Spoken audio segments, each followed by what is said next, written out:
Hi everyone, welcome to another study vlog. तो आज मैं 9:30 बजे पढ़ने बैठ गई थी रात में।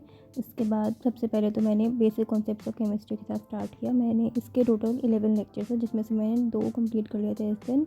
बट मैंने इसके नोट्स नहीं लिखे थे सारे, मैंने आधे से भी कम नोट्स लिखे थे क्योंकि मेरा नोट्स लिखने का बिल्कुल मन नहीं कर रहा था। एंड ऑल्सो ये जो है ये जेई का बैच है। मुझे नाम नहीं याद इसका, शायद से मुझे नाम नहीं याद इसका। ये जेई का प्रॉपर बैच है जो कि मेरे भाई का है, और मैं अभी इसी से पढ़ रही हूँ क्योंकि मेरे पास अभी ना यूट्यूब पे मुझे कोई वीडियो मिली पूरी डिटेल्ड लेक्चर, एंड ना मेरे पास कोई और बैच है जिससे मैं पुरानी वीडियोस देख सकूँ। तो मैं अभी इसी से पढ़ रही हूँ। एंड फैज़ल सर सच में बहुत अच्छा पढ़ाते हैं, बहुत ही अच्छे से वो उस कॉन्सेप्ट्स को समझाते हैं, साथ साथ बहुत सारे क्वेश्चंस भी करा देते हैं, साथ साथ होमवर्क भी देते हैं। तो बहुत अच्छी चीज़ है ये, एंड मुझे बहुत अच्छी लगी। तो मैं सोच रही हूँ कि फैज़ल सर से ही पढ़ूँ अभी तक, जब तक मुझे कोई और बेटर टीचर ना मिल जाता, या फिर और अभी तो अगले महीने से शायद स्टार्ट होंगे सारे बैचेस नीट के बाद ही। तो इसीलिए अभी मैं इसी से पढ़ रही हूँ। उसके बाद मैं चैप्टर नंबर 1 जो कि है बायो का लिविंग वर्ल्ड पढ़ने बैठ गई थी। ये जो चैप्टर है ये बहुत छोटा चैप्टर है वैसे तो, लेकिन मुझे लगा था कि मुझे कम टाइम लगेगा ये चैप्टर करने में, लेकिन जितना मैंने सोचा था उससे तो बहुत ज़्यादा टाइम लग गया था। तो इसलिए मैं इससे आज ज़्यादा कुछ पढ़ नहीं पाई थी। But this is what I did.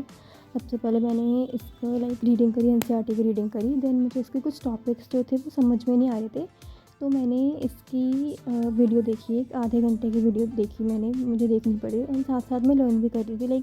मैंने पहले बहुत बार पढ़ रखा चैप्टर, बट मुझे ऐसा लग रहा था कि मैंने कुछ पढ़ा ही नहीं है। समझ ही नहीं आ रहा था। ऐसा लग रहा था पहली बार पढ़ रही हूँ चीज़ों को, कि मैंने बहुत टाइम हो गया चैप्टर रिवाइज़ किए हुए। एंड ये चैप्टर को मैं हल्की भी ले रही थी क्योंकि ये बहुत ईजी चैप्टर है, छोटा सा चैप्टर है, इसमें ज़्यादा कुछ है भी नहीं वैसे याद करने के लिए। मैंने सोचा था कि इस दिन मैं ये करूँगी, एंड बायोलॉजिकल क्लासिफिकेशन के स्टार्टिंग के 2 टॉपिक्स करूँगी, बट मैं बस यही कर पाई। मुझे नींद आ रही थी तो मैं सोचा कॉफ़ी पी लूँ, बट मैं अभी मिल्क बॉयल कर रही थी। ठीक है, अभी बस मुझे अभी बात करते हुए कुछ सेकेंड्स हुए थे, 1 मिनट हुआ होगा मुश्किल से।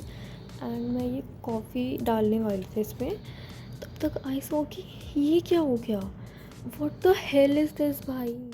एनीवेज, इसके बाद मैंने ये चैप्टर पूरा कंप्लीट किया। मुझे इस चैप्टर को करने में टोटल 2 घंटे लग गए थे। 2 घंटे तो इस चैप्टर के लिए बहुत ज़्यादा है मेरे हिसाब से, बहुत ज़्यादा। बस मैंने एनसीईआरटी को रीड किया था एंड लर्न किया था। इतने छोटे चैप्टर के लिए 2 घंटे आई थिंक बहुत ज़्यादा है, एंड मुझे अपनी स्पीड सच में इंक्रीज़ करने की बहुत ज़्यादा ज़रूरत है। इसके बाद मैंने टू डू लिस्ट बनाई एंड मैं सो गई थी 2:30 पे। एंड देन ये क्लिप्स जो हैं ये नेक्स्ट डे की हैं। अगले दिन अराउंड 11:30 बजे मैं पढ़ने बैठ गई थी। सबसे पहले मैंने बायोलॉजिकल क्लासिफिकेशन के स्टार्टिंग के 2 टॉपिक्स करे जो मेरे पिछली रात के करने थे मुझे, लेकिन हो नहीं पाए थे। You all know the reason. And इसके बाद मुझे इसके चैप्टर 1 के एमसीक्यूज़ भी करने थे।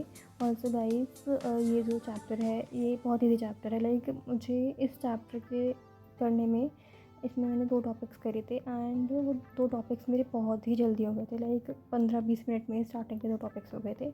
आई थॉट कि मैं और भी पढ़ लूँ, बट नहीं, आज मैंने जो टारगेट बनाया था मुझे उसी हिसाब से टू डू लिस्ट में जो मैंने बनाई थी उसी हिसाब से मुझे पढ़ना था।